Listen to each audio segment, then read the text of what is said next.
പിന്നെ ഒരു തലനാരിഴ പോലും സ്മെല്ല് കുറയ്ക്കുന്ന രൂപത്തിലേക്കുള്ള ഒരു സമീപനം ഇതിന്റെ ഉത്തരവാദിത്തപ്പെട്ട ആളുകൾ സ്വീകരിച്ചിട്ടില്ല.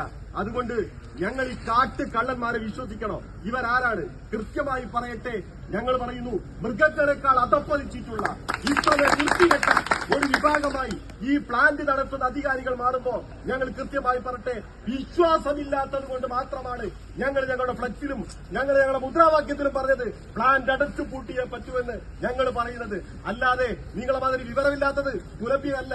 ഞങ്ങൾ കൃത്യമായി പറയട്ടെ, വിശ്വാസമില്ലാത്തത് കൊണ്ട് ഇവിടെ പോലീസുകാരുണ്ട്, ക്രൈംബ്രാഞ്ചിന്റെ ആളുകളുണ്ട്, എല്ലാവരും കേൾക്കാനായി പറയട്ടെ, വിശ്വാസമില്ലാത്തത് കൊണ്ട് തന്നെയാണ് പറയുന്നത്. ഇവിടെ ഞങ്ങൾ പറയട്ടെ, മറ്റുള്ള ആളുകൾ പറയുന്നുണ്ട്, മലപ്പുറം ജില്ലയിൽ നിന്ന് വയനാട്ടിൽ നിന്ന് ഈ പ്രദേശത്തേക്ക് മാലിന്യം കൊണ്ടുവരുന്ന വാഹനങ്ങളുണ്ട്.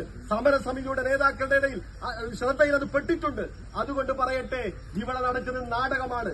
നിങ്ങൾ നേരത്തെ പ്രസിഡന്റ് സെക്രട്ടറി സൂചിപ്പിച്ചതുപോലെ ചില ആളുകൾ ഇതിന്റെ എച്ചിൽ വെക്കുന്ന ആളുകളുണ്ട്.